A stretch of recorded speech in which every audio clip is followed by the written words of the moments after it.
Welcome to another episode of Otherworldly Encounters with Mike and Brian. Today, Afghanistan Giant.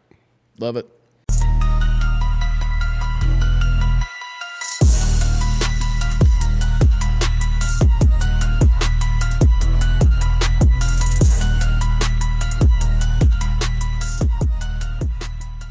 All right, Brian, we have a special guest today.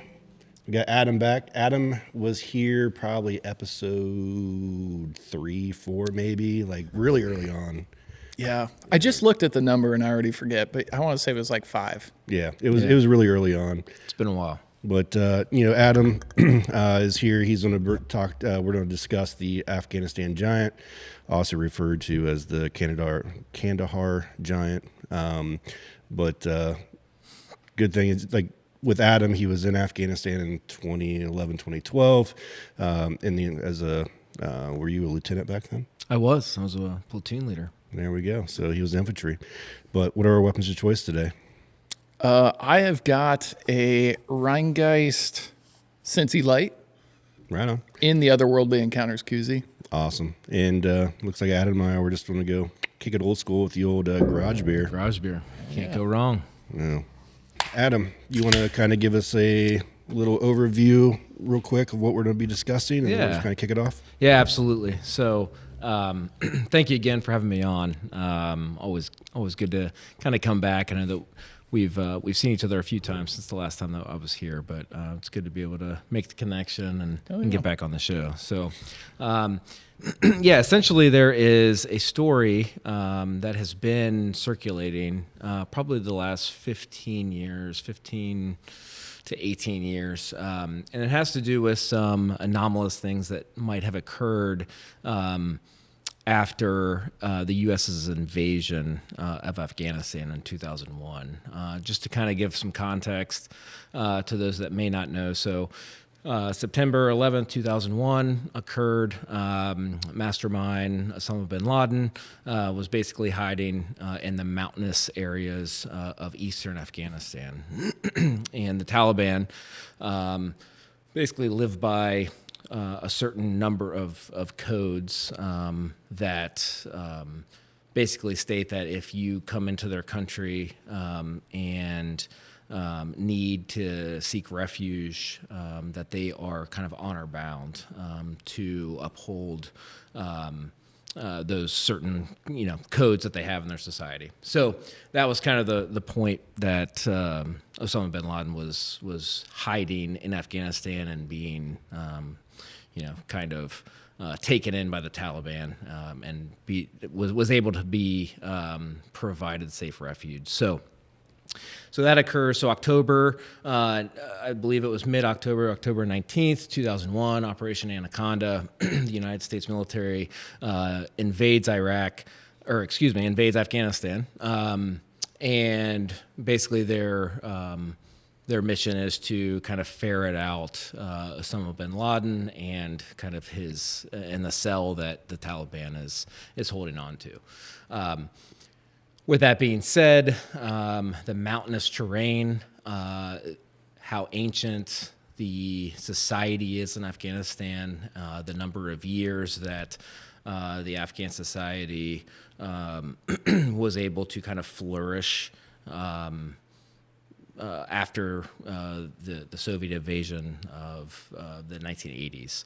And so with that being said, Afghanistan was truly kind of an untouched area in terms of Western influence when the United States invaded. And so there are numerous stories kind of floating around of very odd things that U.S. Service members saw, whether it be through our technology or they saw kind of firsthand. And so this story, it really is about a special forces team that were basically given a mission to patrol in a mountainous area, a cave mountainous area, in order to basically find a missing U.S. service member. So there's multiple kind of variations to it. The first one being that like I just said, there's a missing U.S. service member. A special forces team was given the mission to find the U.S. service member, and they encountered something fairly significant. The other one, the other version of the story doesn't go into a missing service member, but you'll see key elements of the story that will maybe orient you in the right direction when you're kind of trying to understand what really happened. So I'm happy to go into the story now. So I guess before we do that, so when you first got over to in Afghanistan, so you were there obviously you said 2011, 2012, so several years after the initial invasion. I know when I was in Iraq, we did this like left seat, right seat type thing where, you're learning the ways or the methods of which, Absolutely. you did. So when you got there, was there any type of like briefings on this? Was there like when you're just driving down the road on a patrol with, the unit that you were leaving, that they're like, hey, there's supposedly a red-haired humanoid that's, 12, 15 feet tall that's living in caves. Was that any part of your briefing? Yeah, so it's interesting you say that because of kind of the size and the variable terrain in Afghanistan. I'm sure that no briefing or no left seat, right seat was the same. For me, we were not given any type of any information, nor was there really any discussion with regards to any type of like paranormal or any cryptid or anything like that. What we were told, and this was both kind of through official channels when we were doing cultural training prior to going to Afghanistan, but also just kind of what everybody was reading up about the area. But we were told like, hey, you're gonna see some weird shit. Like, you have to think about the culture and kind of the societal dynamic that you have known your entire life, being from the United States, growing up in the Midwest. What you have been able to see is going to be totally foreign to the folks that you're going to be patrolling amongst, and you're going to be interacting with. And so I think that was probably something that you don't fully appreciate until you're actually there, right? Mm-hmm. So I could say, I read, numerous books, or I tried to do as much research as I could, or, it's what the military was, we had to learn a little bit of the language just in terms of not even conversational, but just to like try to get by and establish rapport. Yeah. But so there was some discussions about, hey, you might just see some really strange stuff, and I equated that more to just maybe the way with which the people were cultural living. Differences. Yeah, cultural, but also like the economic disparities that a lot of, I was a little older. I was a rifle platoon leader. So I had younger soldiers, but I don't think that they were really, and nor was I, but I don't think they were prepared for the type of like complete difference of a world and society that they saw compared to what they were used to. A lot of my soldiers were like downtown Cleveland guys, Northeast Ohio, Northwest Ohio, Central Ohio. So they were just not, they didn't understand that they were going to see two children go down to like a muddy river and be running back to the village with, like dirty drinking water, like, just that type of something that you don't see every day. So, so that was certainly brought to our attention. Yeah, I can definitely contest to that. Like when I got to Iraq, I wasn't really mentally prepared for, all those things that you just discussed. I mean, one of the craziest things what I wasn't expecting was we were doing like snap VCPs, right? Yep. And we had this car and we, boxed in, and we were ordering everybody out of the vehicle, and he kept pointing to his trunk, and we're like, you're not getting in that trunk. We're going to find out, his handicapped uncle, whatever was in there, just folded up like an accordion. They grab him, like lift the trunk up and grab him out and put him in a wheelchair. But I was just like, was not expecting that. So cultural differences for sure. That makes sense. But so the briefing you got wasn't, to your point, paranormal based necessarily or anything about a giant. It was just more of what your standard baseline of expectation will not be met here. So Yeah, just angling towards kind of having an open mind and understanding that the culture that you're about to see and interact with, they could be from a different planet. Like there's no kind of common ground outside, and so we would train and to try to establish, especially the leaders, with different times that we would interact with the village elder. It was more of just just get ready because you've never seen anything like this before. Yeah, it's fascinating. It's interesting. So, you always hear, when we're talking about Yeti or anything else, it's always this storytelling narrative because there's not necessarily written history. It's verbal history that's passed down from one generation to the next or whatever that may be. So, it's just kind of interesting to me. Did this giant come up in conversation, or is this storytelling amongst townfolk, or how? That's what I was just going to ask. So when you're going into your operational briefs, was there ROEs related to the Afghanistan Yeti or the giant or whatever? All right, if you encounter this is your rules of engagement when whatever. Yeah. So no, so there was no discussion with that. I mean. Yeah, nothing. It was still very professional, ROE.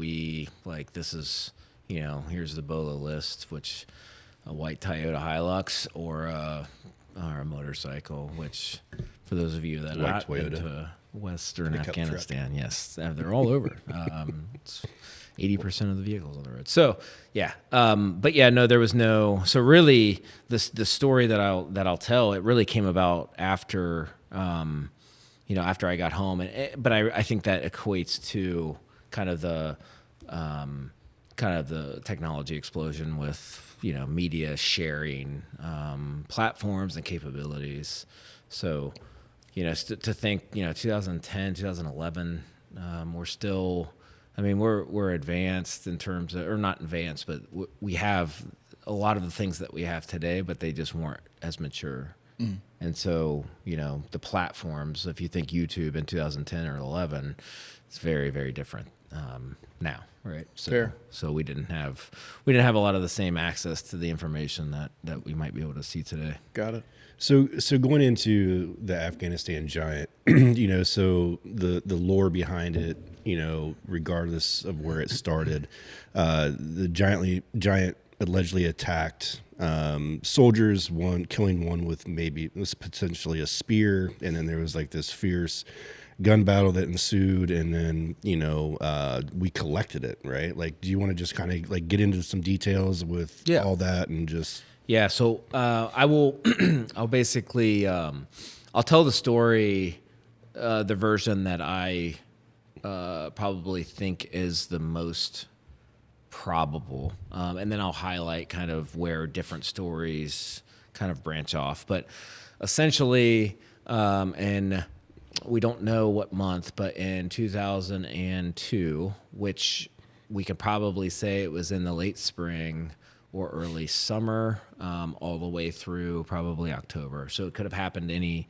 any of those because there is reference to mountainous terrain, caves, and there's no mention of inclement weather. Afghanistan's terrain is crazy enough to where, and I can talk firsthand, I would leave, my forward operating base at, 5,000 feet and it be 75, 80 degrees. And then I can traverse up into the mountains, Kuali Now and Zabzak Pass.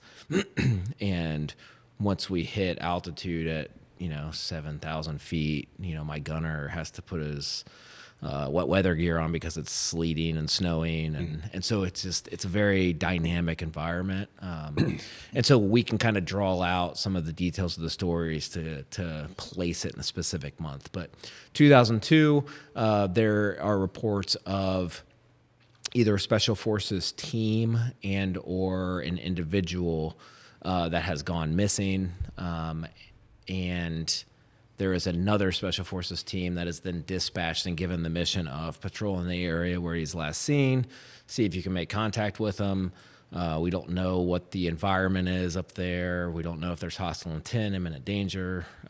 So the special forces team moves out on foot. So they're patrolling in a mountainous, cavernous area.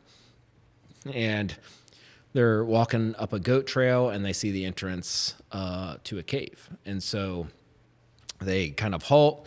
They get dispersion as they kind of inspect the cave to make sure that they have good cover and concealment and are good to go on the security front. So as they disperse, they notice kind of a stack of bone type material at the kind of the front entrance of the cave. They're not sure what it is. It doesn't look human. It looks like maybe, like a coyote pile. I'm not saying coyotes are in Afghanistan, but it looks something like that, to where an animal has gotten into, a previously living animal. So one of the Green Berets, he approaches the entrance of the cave. They hear something stirring in the cave. As soon as that kind of registers that, whatever made the noise in the cave may be a threat, a spear is kind of launched out of the entrance of the cave and fully impales the soldier that was inspecting kind of the bone pile in the entrance.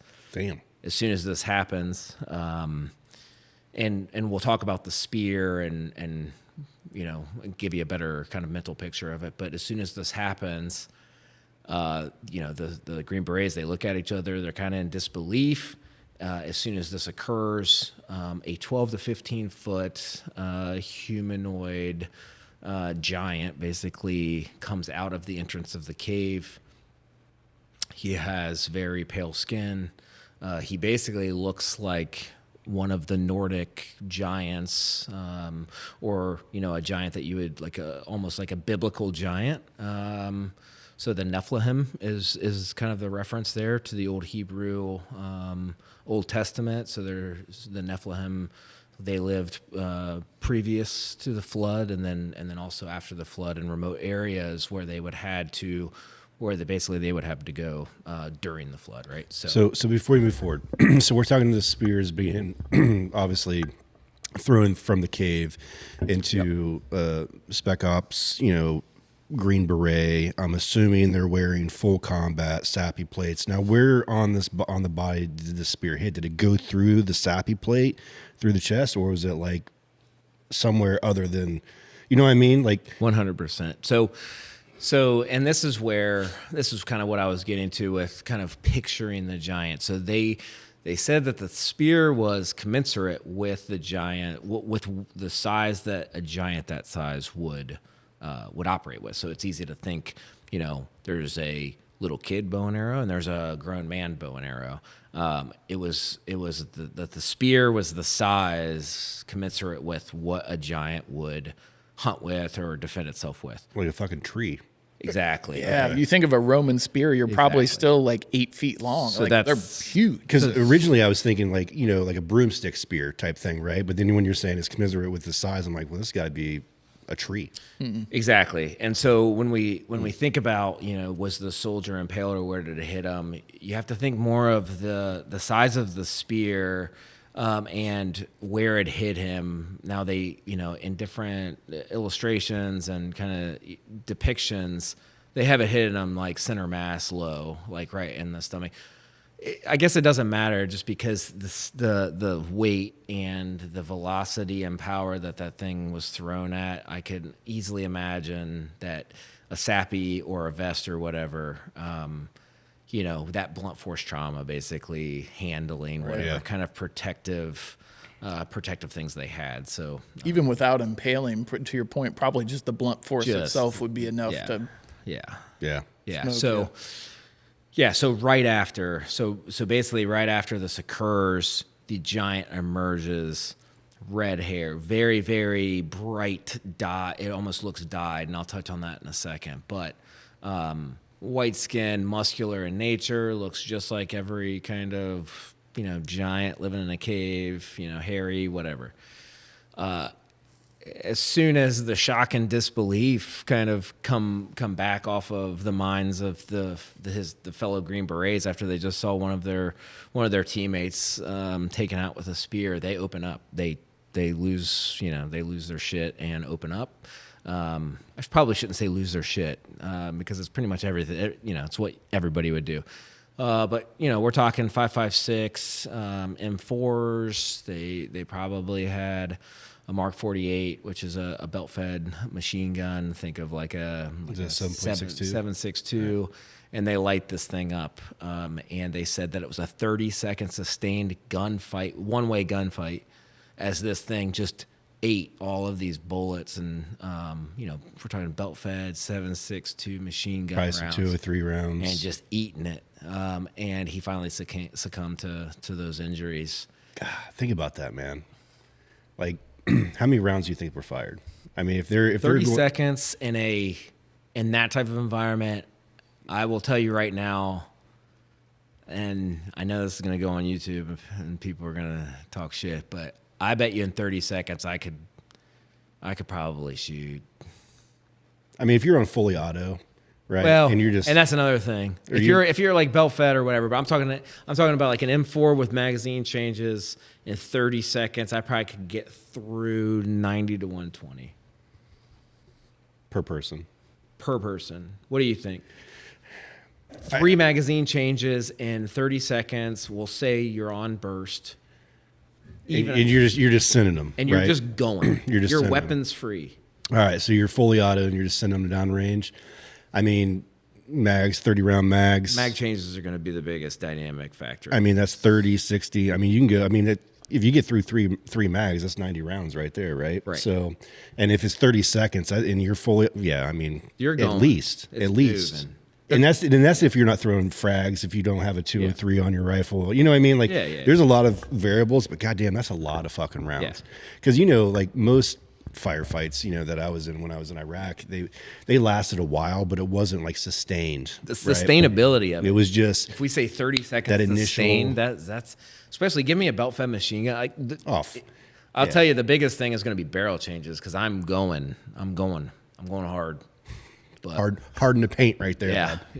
But so 30-second. That barrel. I bet you their barrels on their M16s were just. Is this dude wearing anything, or is this like a loincloth scenario? Loincloth sandal scenario. So think of. It was wearing sandals. Yeah, leather sandals, loincloth type situation for sure. So that really differentiates from like, a Yeti or Bigfoot, that we would have in the United States, right? Because we see supposedly footprints of Bigfoot, but we've not seen any like size 20 sandals. Points to some intelligence, right? It does, yeah.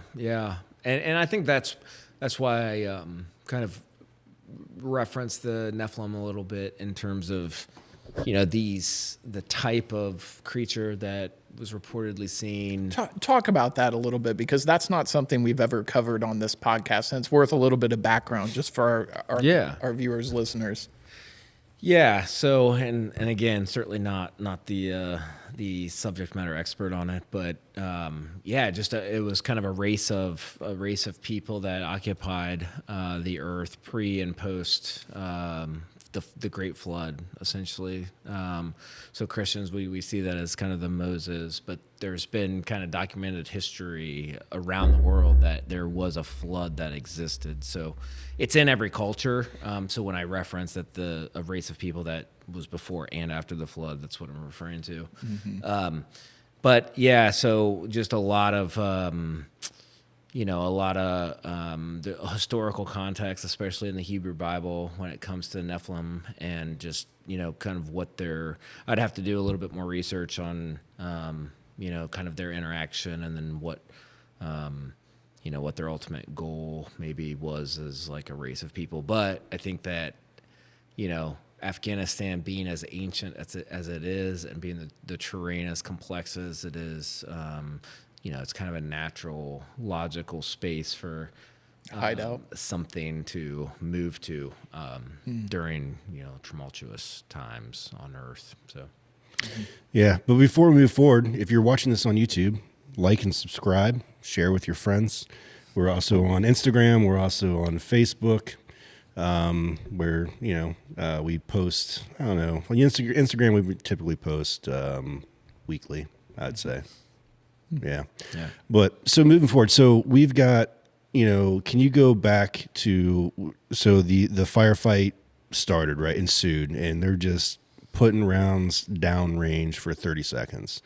So obviously he succumbed to eventually all the rounds that was hitting him or potentially explosions and whatnot. So then what?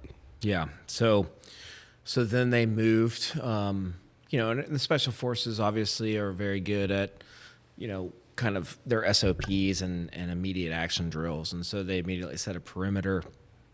They put security on the opening of the cave to ensure that there was no other, anything else in there. We don't know if there's a family, is there multiple, blah, blah, blah. So they set up a security perimeter and they called it in. For our audience, they called in the troops in contact, or what we call a tick. And that basically just is giving their command and all of their support elements, kind of an update and knowledge of what their current situation is in case they needed to scramble, close air support or whatever. So those are basically aircraft. So let me ask you this. So you're a major now, right? Say you're on the receiving end of that. What's the first thought? Like, hey, we just got this 12, 15 foot red-haired giant that we just took out. Like, what would your initial thought be if you were on the receiving end of that? Hey, we need some assistance here. Yeah. So it's certainly something that would cause pause in the tactical operations center where that report would come in, and a clarifying interrogative obviously would be what you would respond back to when you're asking for the information. And I'll get to this in a second. I was going to bring up kind of the 9 line and actually calling the aircraft in to pick it up. But yeah, so your initial kind of sit rep or your situational report after, kind of making direct contact with this being, and you have a down eagle, and a down eagle is a friendly KIA or killed in action. And so you're just kind of working through that. And then, the mental agility to bounce between, hey, we have a down eagle and we have also a giant that we just killed. Right. And so you're like, okay, say again last, and you would just have to work through it. And probably if I was, the battle captain, or if I was the battalion commander or whatever, I would probably err on the side of, okay, this is a stressful environment. There's stressful events occurring, and they're not thinking. They're seeing. I can only go on what they're seeing. Right. I'm going to apply my own logic here. It's not a giant, but we'll get to it. But I need to give them as much support right now as possible because they're on the ground and they're handling the situation. That would be what I would say. Yeah, I can just imagine, like, if I was the first thing that would be in my mind would be like, what the fuck, right? Like, what did they just say? A giant? Like, yeah. And it's kind of reference on that say again last. Let's get back to that, right? Let's move to the most important thing, which is the down eagle, right? But let's circle back to this whole giant thing, because now I have questions, right? So I get the part, provide them with the support that they need to get that service member out, but the whole getting to, okay, well, what resources do they actually need at this point, right? So you're talking giant, all right? So. I'm 6'2". Do you mean like 6'5", 6'8", 7 foot? And then they're like, no, it's 12, 15 feet, like 1,100 pounds. 1,100 pounds. Yeah. So I'll give you a really funny quick story on that. And the way you just described that as taking your own height and trying to apply it, it's always good to have a secondary measurement. So a really quick story. So Operation Neptune Spear, May 1st, 2011. SEAL Team 6 goes in, kills Osama bin Laden, gets his body back, brings it back to Jalalabad. And William McRaven, at the time, had a seal. He basically looked at the tallest seal as, and I forget, I think bin Laden was like 6'7" or 6'8". I'm not 100% sure, but he just got the tallest seal that he found. He said, hey, how tall are you? And he's like, 6'5". He's like, lay down next to the body. He's like, what? McRaven's like, lay down next to the body. Gotta get that reference. And so he laid down next to the body and realized that, bin Laden was just a little bit taller. The body that they were looking at was just a little bit taller than the seal. And he's like, all right, I'm good with that. Positive ID. Yeah. We're counting it. Yeah. So, Yeah. So basically, security perimeter, they start calling it a 9 line. So a 9 line is something that you call to hire if you need something. It's most used in medical evacuation scenarios, or air medevac. So you would call in. So basically you have 9 elements, hence the 9 line, but it's giving very pertinent pieces of what you need done in those 9 lines. So it's location. What is the, how many casualties? What's the priority? So are they non-surgical? Are they surgical urgent? Are they ambulatory? Those are all telling the air crew and the medevac crew what they need, or basically what the situation is when they're showing up. Mm-hmm. So, but one of the lines is special equipment. Okay, so think of special equipment like a jungle penetrator when you're in Vietnam. So you're like, hey, I have casualties, but like, I can't even fucking see this guy, man. Like, I need a jungle penetrator to load these casualties so then they can go back up. Or I need cargo net, or I need AB, or it doesn't matter. Well, you get the special equipment, they're like, yeah, I'm gonna need like a giant cargo net, and you're gonna be like, we're gonna be what's called sling loading this thing. And the sling loading is something that the Army does with rotary wing. Basically, when you see like a CH-47, it's the helicopter with like the 2 blades, and it's like basically has like a Humvee that's like just dangling from the bottom, and it's just flying. That's called sling loading. So, so just that 9 line call of like, hey, we need a cargo net, and you're gonna have to sling load this thing, and it weighs like 1,500 pounds. So that's what they do, and they bring this thing in. Bring the helicopter in, they load it up in terms of like getting it bundled up and packaged into this cargo net, and they make sure everything's good to hook, and the CH-47 lifts this 12 to 15 foot, 1,100 to 1,500 pound giant off of the mountain, being flown to somewhere no one knows.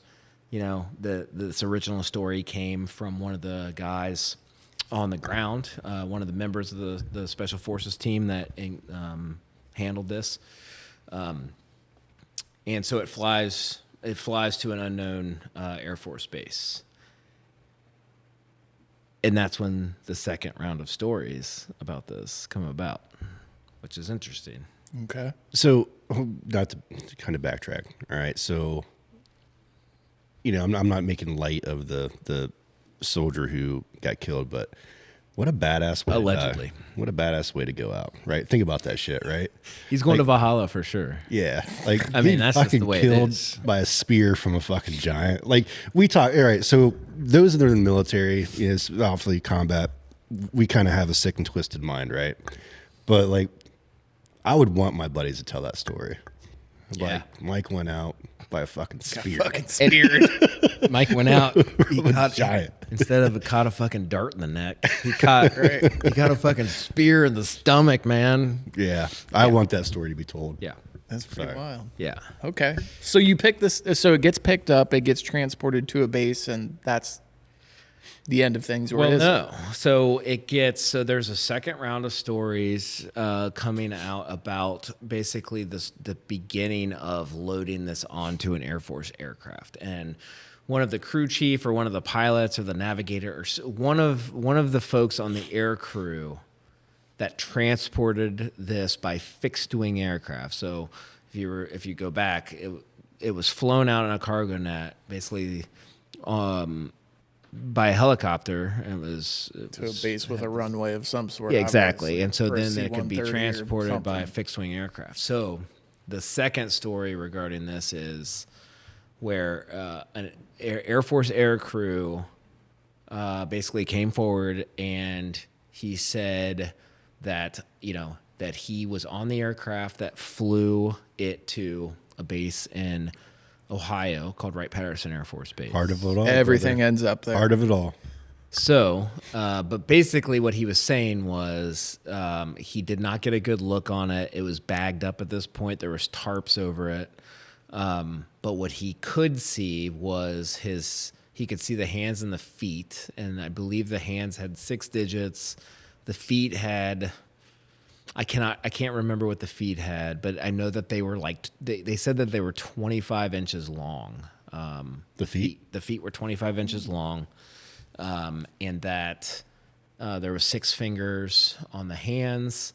The red beard, which I said that I would reference back, and so I'll do that now. But there is the red beard in Afghanistan. They dye their beards, and and I'm not sure what it means or the why behind it. But you can Google it. Just put in like Afghanistan red beards, and you'll see elder men with like deeply like super red beards with eyeliner on. And I'm sure there's a cultural significance in terms of superiority or, having, kind of the knowledge of an elder. But that is something that occurs quite often in Afghanistan, is the dyeing of the red beard. But so the Air Force air crew saw this guy, and they referenced the 463L pallet, which is only 9 feet long. And they said in order to get the pallet on the in order to get the Giant in the pallet, they had to like scrunch him up in the fetal position. So if you've never been like on a military aircraft, there's like runners that go all the way through like cargo aircrafts. And basically these pallets are built and you put all your stuff in them and then you just roll them up a ramp and they just roll right down the center of the aircraft, and then there's seats depending on how the aircraft is made up. For some reason, I just see this young airman standing on this motherfucker, jumping up and down, trying to get it packed trying to get this thing lid down, packed into this box. It's funny you say that. I got a weird mind. That happens all the time. You have a laptop in that bag, and he's just up there. Some senior airman is just okay. But anyway, so he noticed that this Giant had to be packed up into this 9-foot pallet, and in order to get him in there, he had to scrunch him into the fetal position. He was rolled up, but the thing that he noticed the most was the smell. He said it just absolutely reeked, and he said there was no other way or there's no other point of reference to be able to describe the smell of this. That's too bad, because that's interesting, because you often hear of like with aliens, like the Varginha, Brazil recovery, strong smells of sulfur. Where did they end up? Of course, Wright-Patterson Air Force Base. You hear about the skunk ape down in Florida and this like really heavy kind of sewery, again, kind of sulfury smell. That's too bad we don't have a point of reference. It'd be interesting because it basically sounds like a more intelligent Bigfoot. Yeah. But yeah, and him kind of telling the story, he's like, I really felt bad. That's why I said I thought he might have been a navigator or a pilot or something, because he said he felt bad for his loadmaster, because his loadmaster had to sit back with it for however many hours, from 14 hour flying back to the United States. And so he referenced that. He said they landed, and that was the end of it. That's the end of it. It makes you wonder what kind of fucked up playland exists underneath Wright-Patterson Air Force Base. Yeah, exactly right. So the Roswell crash supposedly went there. Now you've got the, what is it, Hangar 9, I think is the name, or where there's supposed, is it Hangar 8 or Hangar 9? One of those, single digit. I don't remember. Yeah, but it's crazy. I mean, Ohio is really the heart of it all, man. We got some weird shit in Ohio. I just hope that none of it breaks out. Sweet. Do you believe this? What's your sense on like the reality of this story? So, but with that, how many other sides of this story have come out since then? So like your personal thoughts, and then how many other tales or folklore of this?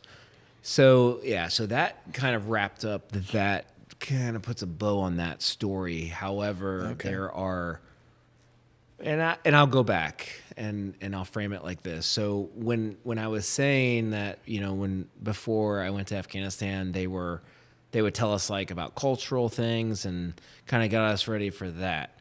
But there was an underlying sense of, hey man, you're just gonna see some weird shit, right? Like you're gonna see some strange stuff. And so when when I was over there, and the subsequent stories that are coming out, they're highlighting essentially encounters with similar type beings through heat signature or forward-facing infrared. Don't mind Brian. We're just getting beers for the. Thank you, sir. And so, yeah, if you get a garage beer or something, right, that's fine. But anyway, yeah. So there has been heat signatures that have been seen by service members since this story, kind of highlighting the heat signatures are showing what you would typically see with like a giant, right? And so there's several different stories. You want this from one, the Brian? years of. So to our viewers, this is why we have a fridge close by, so that we can Brian can just gradually turn around, grab something out of the refrigerator when we run out of beer. Well, I'm just not talking that much today. I fucking love it. I'm just sitting here drinking beers, listening to a solid story. This is my kind of podcast, man.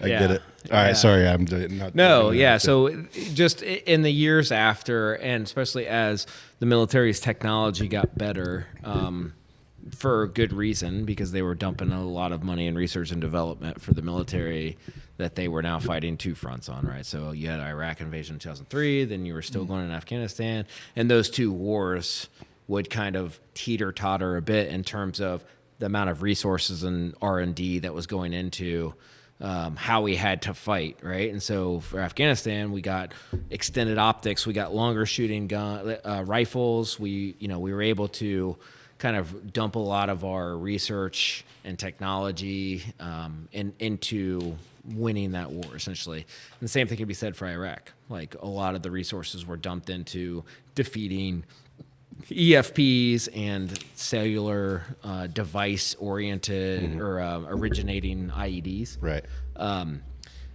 So our technology, especially in Afghanistan, we were able to utilize forward-looking infrared. We were able to utilize thermal imaging.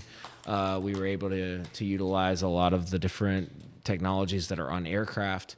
And so a lot of the stories that we've heard were from soldiers who would be utilizing, soldiers and Marines. There was one story about a Marine unit that was trying to figure out a new optic, and it had thermal imaging on it, and he was like looking into this village, and basically he was like, "Hey, I think I got like two or three tally at the base of this village," and he's like, "Hold on."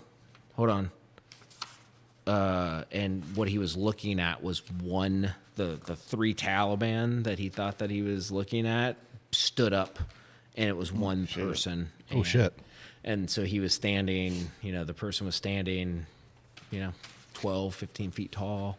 He was like trying to get a good read of the distance and the measurement of the trees and how they would look at distance and the perspective. Mm-hmm. And he said that this thing was just towering above what was normal at the time. So there has been other sightings, but yeah, to kind of go for full circle, there are just very strange things that occur.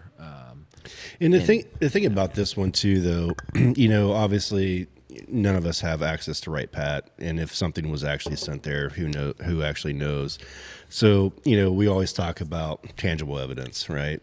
Show us a photo, show us a video, show us some type of evidence that this thing exists, and there's nothing there, at least for us. Well, right? Yeah. True. So it's like, is this folklore? Did this actually happen? But it had to have come from somewhere, right? So that's when we talked about before, when it comes to, stories that we grew up with, whether it was, folklore or whatever, they came from somewhere and there was a purpose for it. Now, was the purpose of this? Who knows? Maybe it actually did happen. Maybe this event did occur, and maybe not to the extent that we're talking about now. But I don't know. It just lack all the physical elements that we want to be able to say, yeah, this is. The thing we got going for us is we've got Trump in office now, right? So executive order to throw out, let's talk about JFK and whatever the hell happened. So that we're talking a lot of UFOs on this show, and whether disclosure could come with this current, presidency. Is this kind of like moving towards that? maybe this is part of that. The other thing, and I was trying to look through my notes to find it, and we've done enough episodes now. I think I'm going to have to digitize all these notes because it takes too long to flip There's through. a better way. Yeah, there might be a better way. Brian's old school. He's got an old soul. We were talking about the UAP jellyfish, and I don't remember if that was Iraq or Afghanistan. Actually, I think that was Iraq. Yeah, it was Iraq. But same kind of thing with talking about the optics, and like that wasn't something that was visible with the naked eye. It was only with an optic. Right. Yeah, it was I believe that was FLIR that caught down, right? Yeah. Yeah. And now with the New Jersey drones, same kind of thing. Like a lot of these things are only visible through, I don't know, I'm not an optics person, some type of optic. Yeah. I mean, this story, I think, to me, is it plausible? I don't know. I think to me right now, it's just a story until something actually comes out and says it's legit. I don't know. What's your feelings on it, Brian? I don't know. There's a unique amount of military stuff, and I'm not military, you guys are, but that you've pulled into the story that make it a little more believable for me, some of the terminology that you're using. But is that just something that's then perpetuated by somebody with a military background or not? I don't know. There are so many stories of giants throughout history, between giants helping build the pyramids and the folklore behind these, potentially what this guy was. I don't know. Is it easy to dismiss? Absolutely. Are there things that we still don't know about? 100%. So where does this land? I don't know. For now, it's just a story, but based on this, I'd say it's about a beer and a quarter story, which I appreciate. I guess the part for me, like sending rounds down sustained for 30 seconds, that to me is believable, right? Like just get some, let's get after it. Let's just see what happens. Like I can see that. It's just everything after that, right? I don't know. I mean, it's just one of those things. It's like you need to. It's kind of like talking about Bigfoot, right? Now we have some videos supposedly of Bigfoot. We have some still images, whatnot. But without having anything to go with this one, I don't know. Yeah. Look at me being a skeptic again. Mm-hmm. Well, and it's not the only giant encounter, right? We were talking before this, and we've kind of brought it up on this podcast, but the Russian Yeti massacre, or what was allegedly a Russian Yeti massacre, was that real? Was that not? We know the people died and that the tent was found and everyone was kind of declothed, and there were some oddity findings associated with that. So you're saying right now the Dyatlov Pass, is that what you're? Yeah, the Ural Mountains back in 1959. Yeah. And I think that goes perfectly in hand with how the perpetuation and the messaging. So I would never, when you would have said the Russian Yeti massacre, that's not a title nor attributes that I would associate with the Dyatlov Pass. But that just shows how you understand probably what it was and what I think it is, because I think it's a lot more supernatural in terms of, I think it's alien as opposed to a biological mammal or some type of species. But I think that is a perfect point of how people interpret, your listeners can interpret the story that I just told, and they could say, this is the reason for that. And another person, and then they could, use terminology that you wouldn't even, you might think you're talking about two different things. So. For sure. And for our viewers and listeners, this is kind of a fun tidbit. We actually did a second Mitchapalooza, but it was post-golf, and we decided that while the content was really funny for us, we weren't going to put it out. Yeah. And we covered... Not as approachable to the just getting off work crowd. We got a long drive home. Right. Yeah. We covered the Afghanistan giant, but the content wasn't nearly as good as this. Yeah. And we also covered and Mitch had called it the Russian Yeti massacre. But to your point, there were no footprints found other than the footprints of the people running out of the tent from whatever event occurred. Do I want this to be real? Absolutely. Because like I say, if I was the downed eagle, like I want my death certificate saved. I was fighting a giant. Death by spear. Like I just think in the military, that's probably one of the most badass ways of having it listed as your KIO from a spear. How many beers do you think you could down if you're 12 to 15 feet and 1,100 pounds? Well, that brings up a great point, because have you ever heard about Andre the Giant? Yeah, and that's exactly where I was going to go. Pound some beers. Well, drink a case of beer a day. And he went in for surgery. Well, he was drinking pints of vodka, guys. He was like impressive. Way more than that. Yeah. But he went into he had some surgery, and the anesthesiologist was trying to get a good read. Oh God! And so he's like, "How much do you drink?" And I think Andre like lied at first, and he's like, no, but seriously, how much do you drink like to get you fucked up? Like how much does it take? And he's like, well, there's like a gallon of vodka, and then I can drink another, fifth of whiskey.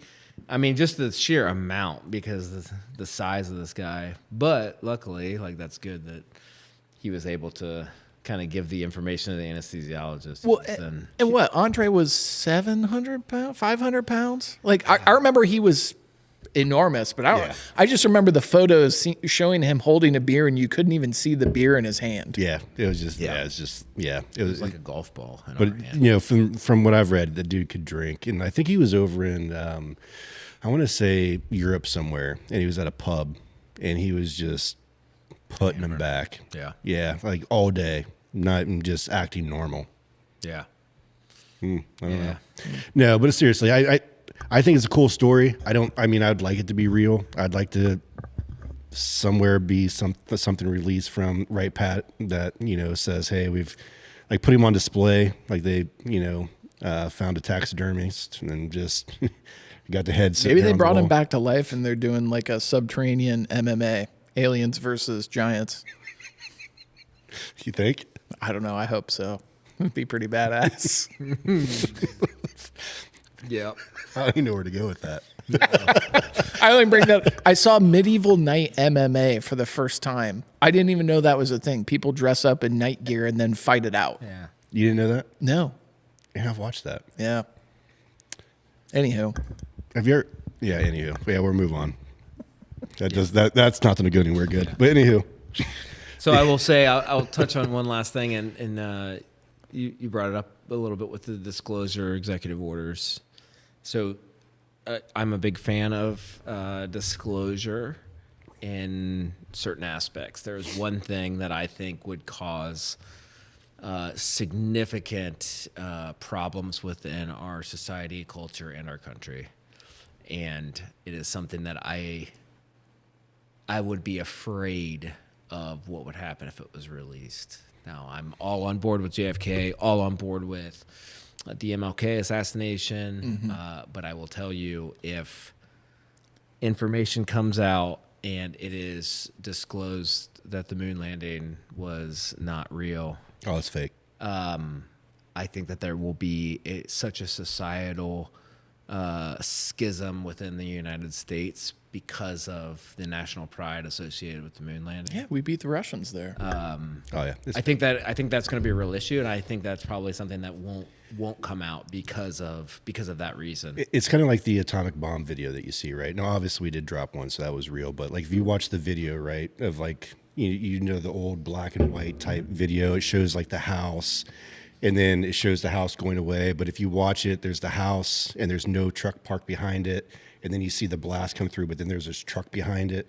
And then you're like, there's a camera inside the house. And we're like, well, how'd that camera, if there's so much radiation from it, how'd that camera? Yeah. So there's a lot of like things you can get into those videos with disinformation, if you want to put it that way. We just talked about the other day that the government hates disinformation, but they're one of the biggest perpetuators of it. Yes, absolutely. So my mom grew up across the street from Neil Armstrong. He was older than her. Wapakoneta. Yeah. So that would be decimating if it turns out that was falsified, but it's hard to argue, why have we not been back?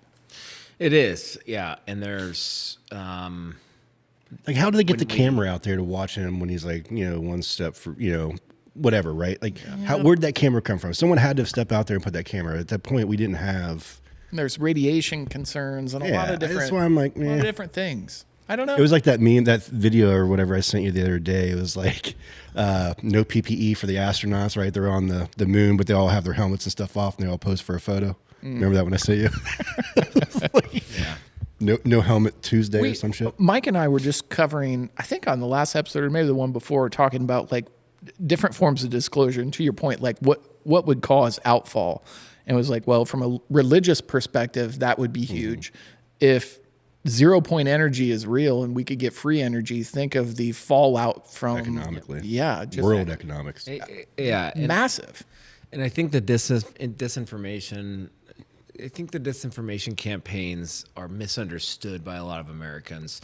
And I think that the United States government and their misinformation and subversion campaigns, I think, are drastically misunderstood by the American populace. And there's one part of a very referenced document where it says, essentially, defend all enemies, foreign and domestic.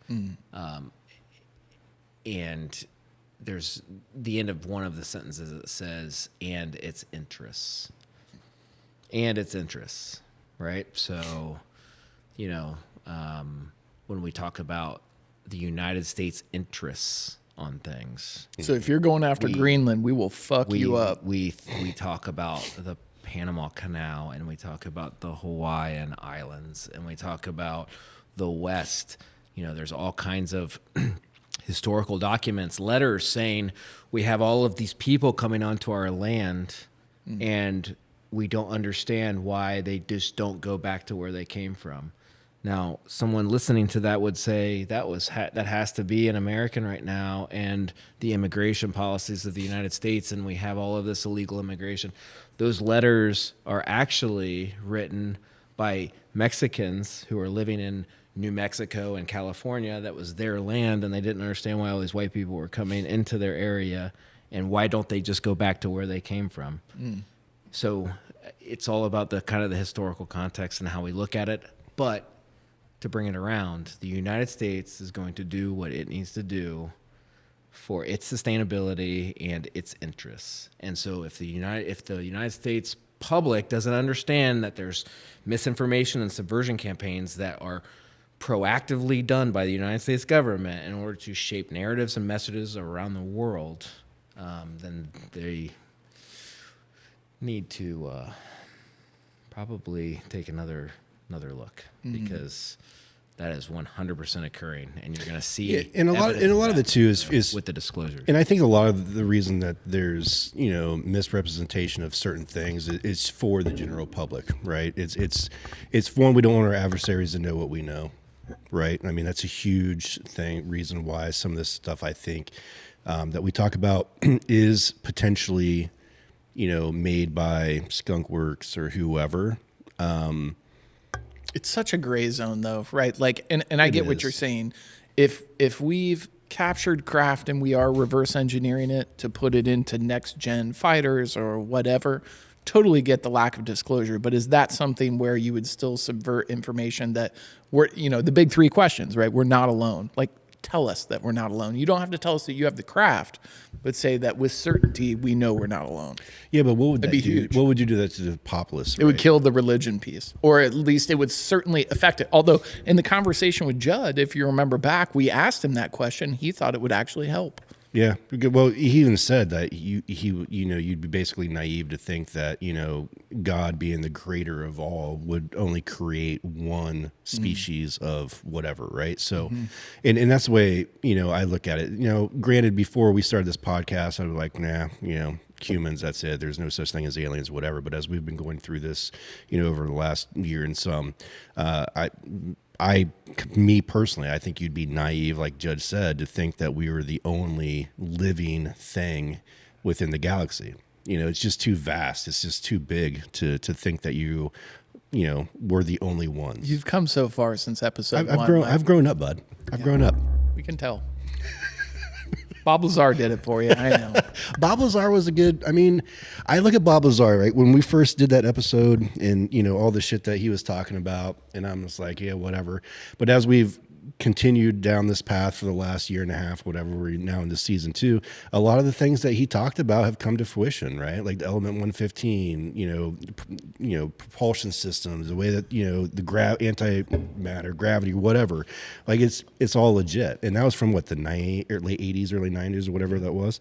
So now since then we've had Grush, and now most recently Jacob Barber, and all these people. Yeah. I don't know, are they real or are they not? I don't know. So at some point, I think though, to Adam's point, right? There's certain things that the government's not going to talk about. There's certain things that they're going to provide disinformation about, right? Just to protect our interests. But we're getting to this point now where we're with videos, with all this different technology that individuals have, in the general populace, that they're going to have to start coming clean on certain things. If not, there's going to cause anarchy. American people can only take so much before there's something else out there. You need to start giving us something. Now, whether that's just dangling a little bit of a carrot, like we talked about the other night, right? Like when we're talking about propulsion systems and vehicles that were able to go through mountains and, come out the other side without any type of damage or whatnot, show us a levitating vehicle like, oh yeah, we just invented this. Like, all right, cool. Right. Even though they're not going to tell us what all the other technologies it can do, like it can go through, matter. It can go through time and space. It can do all this different things. They're not going to tell us that, which is fine, but they're going to have to start disclosing some stuff. If not, there's going to be anarchy. Yeah. Maybe not anarchy, but there's going to be a lot of, I think there's just going to cause people are going to start throwing spears. When you erode the public's trust, that's typically the beginning. When the public no longer trusts government, whatever government that is being run and occupying the territory, as soon as enough people say enough's enough, and they believe it, they truly believe it. It's not just. Then that's the kind of the marker for change. But I can't help but wonder if the JFK stuff comes out and it turns out we did off JFK for whatever reason may be, then what? Oh, like the CIA is that the tip of the iceberg? I don't think that's going to be in there. I don't know. I don't think it's going to be in there. A lot of interesting. Even if that was the case, because there's a lot of the CIA is going to be very embarrassed by what's in there. Do you think so? They're going to be embarrassed. I'm not saying that it was necessarily the CIA putting into motion the assassination. They're going to be embarrassed by the amount of sources that are revealed and the amount of meddling that they were doing in places like Mexico, Cuba, all of basically South America, the amount of fucking meddling that the intelligence agency at the time, because you have to remember, these are Alan Dulles. These are people that are basically, the CIA is new. The Office of Strategic Services, the OSS, was a precursor to the CIA. It was disbanded after World War II. However, the intelligence community and the establishment of the CIA then soon occurred after that. Kennedy believed that the CIA, the FBI, he looked at them like the Gestapo. Like he looked at them in a very the fucking secret police, like what are we talking about? The Stasi, the Eastern German police. So there was especially during his campaign and then even during his first term there, he was big on basically getting rid of the intelligence community and the bureau. I know the bureau. He was at odds, and his brother, the attorney general, was certainly at odds with Hoover. But, a perfect example of this is you have Hoover calling LBJ to talk about who's going to be on the Warren Commission. And who was it? Alan Dulles. So who's Alan Dulles? The guy who fucking started the CIA. The CIA that Kennedy wanted to disband. Yeah. Interesting. A lot of interesting stuff. And so, who knows? There's going to be a lot of stuff that might come out of this. Who knows? But Adam, we truly appreciate you being on. What a great conversation. I know we went down some rabbit holes there at the end, but maybe there's another episode somewhere in there. I don't know. I mean, that's what you get for dudes drinking beer in a garage. I mean, conspiracy theories could fit into otherworldly encounter, right? Yeah. Well, we'll probably have a bunch to talk about here in the near future, I would think. Yeah. I mean, the political, the otherworldly, but then the political implications that we have across, it's all intertwined, and I think it goes hand in hand. Yeah. So if you have liked this episode, to all of our viewers on YouTube, please like and subscribe. To all those listening onto other platforms, please download. All those help us. So you can reach us.